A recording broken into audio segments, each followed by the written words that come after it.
पुस्तक का नाम जीवन जीने की कला भाग 2।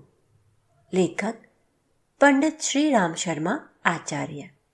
ऑडियो 1।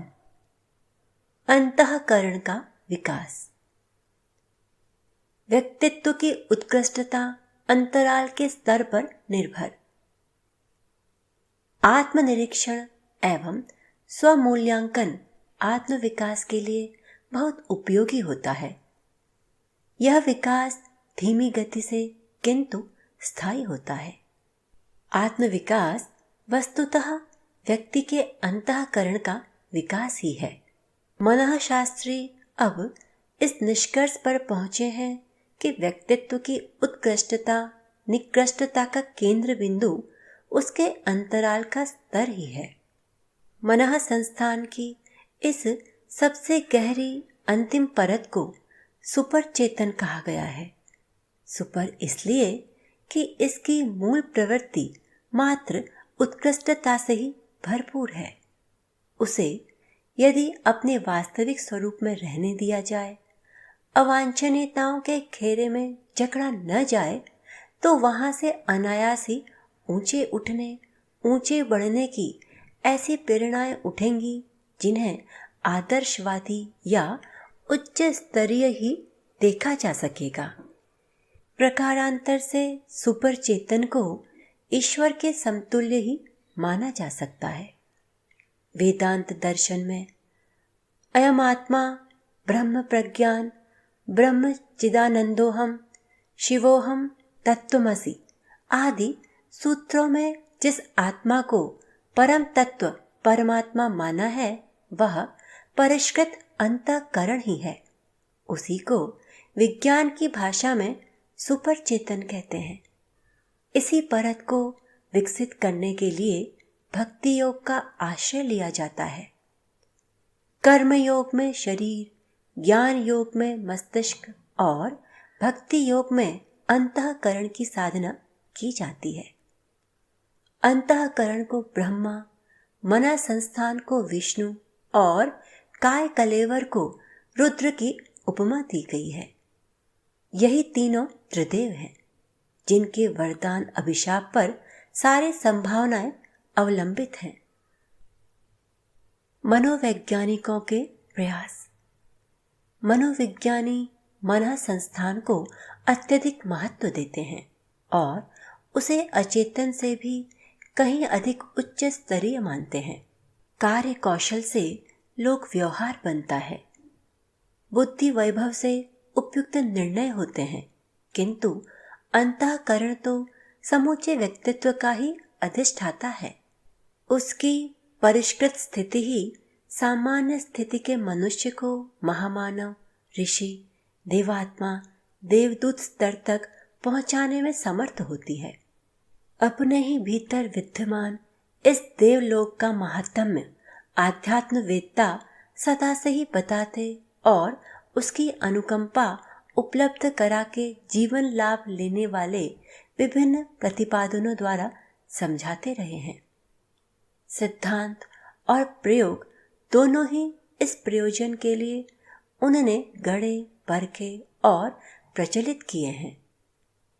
मनोविज्ञानी, नीतिशास्त्री, तत्वज्ञानी, समाजशास्त्री, भौतिकवादी सभी इस मिले जुले निष्कर्ष पर पहुंच रहे हैं कि पतन पराभव से छूटने और वरिष्ठता उत्कृष्टता उपलब्ध करने के लिए सुपर चेतन की उच्च स्तरीय परतें खोजी कुरेदी जानी चाहिए। मूर्धन्य स्तर के मनीषी इस बात पर जोर दे रहे हैं कि अचेतन में असंख्य गुनी उच्च स्तरीय संभावनाओं से भरे पूरे सुपर चेतन को नए सिरे से समझा, खोजा और उसके अभ्युदय का अभिनव प्रयास किया जाए। वे मानने लगे हैं कि उस क्षेत्र में उपलब्धियां व्यक्ति और समाज में उच्च स्तरीय परंपराओं का समावेश कर नए युग का नया सूत्रपात कर सकने में समर्थ हो सकती हैं। एमिली मार्काल्ट ने अपनी पुस्तक साइकोलॉजी ऑफ इंट्यूशन में अंतःकरण की चर्चा करते हुए कहा है, यह शरीर एवं व्यक्तित्व की चेतना का अति सूक्ष्म एवं उच्च स्तरीय भाग है।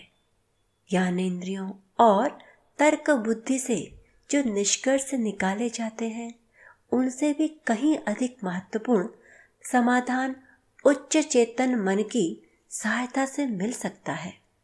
इस तंत्र को उजागर कर लेने का अर्थ है एक ऐसे देवता का साथ पा लेना जो उपयोगी सलाह ही नहीं देता वरन महत्वपूर्ण सहायता भी करता है। उच्च चेतन का महत् कार्य। हम्फ्री अपनी पुस्तक वेस्टर्न अप्रोच टू मैन में कहते हैं कि बुद्धि वैभव के माध्यम से अब तक संसार की जो सेवा हुई है, उसकी तुलना में उच्च चेतन की सहायता से थोड़े से लोगों ने जो कार्य किया है, उसकी तुलना नहीं हो सकती। एक महामानव 1000 प्रवक्ताओं से बढ़कर होता है। इसी प्रकार एक महामनस्वी के द्वारा बनाया गया वातावरण हजारों अधिकारियों एवं अध्यापकों की तुलना में अधिक प्रभावोत्पादक सिद्ध होता है। मनुष्यों का कर्तव्य है कि जिस प्रकार प्रकृति के रहस्यों की खोज कर सुविधा संपन्नता में वृद्धि की गई है, उसी प्रकार वे अंतराल की उत्कृष्टता को खोजने, बढ़ाने तथा लाभान्वित होने के लिए जनसाधारण का पथ प्रशस्त करेंगे। जो कहते हैं कि मात्र अचेतन ही सब कुछ नहीं है, वरन उससे भी आगे की परत उच्च चेतन का भी अलग अस्तित्व है। आदर्शवादी प्रेरणाएं एवं उमंगें वहीं से उठती हैं। अचेतन तो अभ्यस्त आदतों का संग्रह समुच्चय भर है। वे बुद्धि एवं साहसिकता से भी अग्रणी संकल्प शक्ति का गुणगान करते हैं। वे कहते हैं कि व्यक्तित्व को विनिर्मित करने में मनुष्य के विश्वासों का ही प्रमुख योगदान रहता है। एड्रल के मतानुसार अचेतन की सुदृढ़ता देखते हुए उसके सुधार संदर्भ में किसी को निराश नहीं होना चाहिए। स्वसंचित संकल्प, आत्मविश्वास और आदर्शों के प्रति आस्थावान बनने से उन मूल प्रवृत्तियों में परिवर्तन कर सकना संभव है जिन्हें चिरसंचित, दुराग्रही एवं अपरिवर्तनशील माना जाता है। सुपरमाइंड एक प्रकाश स्तंभ। फ्रेडरिक नीत्शे ने घोषणा की थी कि स्वयं से परे हटकर स्वयं को देखना ही वस्तुतः सही ज्ञान की प्राप्ति है। क्या यह संभव है? क्या हम स्वयं को अपने शरीर चिंतन की परिधि से निकाल बाहर कर सकते हैं, जो शांत चुपचाप खड़ा हो, हमारी हर गतिविधि, हमारी हर परिस्थिति का अवलोकन करता रहे? वस्तुतः यह हमारे भीतर है, जिसे हम सुपर माइंड कहते हैं, जो एक लाइट हाउस की तरह दूर दूर तक अपनी घुमावदार किरणें छोड़ता रहता है। हिमखंडों, तूफानों से जहाजों को बचाता है, पर स्वयं शांत बिना विचलित हुए खड़ा रहता है। दार्शनिक हेनरी बर्सो का कथन है, समय की जटिलताओं को न सुविधा संवर्धन से सुलझाया जाए और न दाव पेच से। प्रवीण बुद्धि कौशल ही पतन पराभव का निराकरण कर सकेगा। प्रस्तुत जटिलताओं और विभीषिकाओं का समाधान पाने के लिए उस महाप्रज्ञा को जगाने की आवश्यकता है जो अंतःकरण की गहराई में बसी है और ईश्वरीय प्रेरणाओं से मनुष्य को अवगत कराती है। मार्टिन ट्रिनबी ने लिखा है, विचार बुद्धि की उपयोगिता कितने ही क्यों न हो, पर वह रहेगी अपर्याप्त ही। चेतना की पूर्णता का केंद्र मस्तिष्क नहीं, अंतःकरण है। अब परमात्मा की खोज और उसको पाने की बारी है। ऐसा संपर्क साधने के लिए एकमात्र स्थान मानवीय अंतःकरण है। सहृदयता इसी केंद्र में बसती है।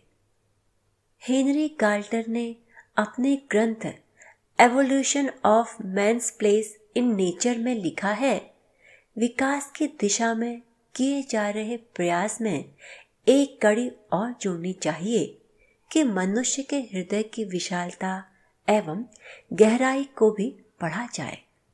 वस्तुओं का लाभ जिसे उठाना है, उसका अंतःकरण यदि निकृष्टता परायण रहा तो संपदा का दुरुपयोग ही होगा। संपदा कितने ही क्यों न बढ़े, पर यह ध्यान रहे कि उपभोक्ता की गरिमा ही साधनों का सत्परिणाम प्रस्तुत कर सकती है।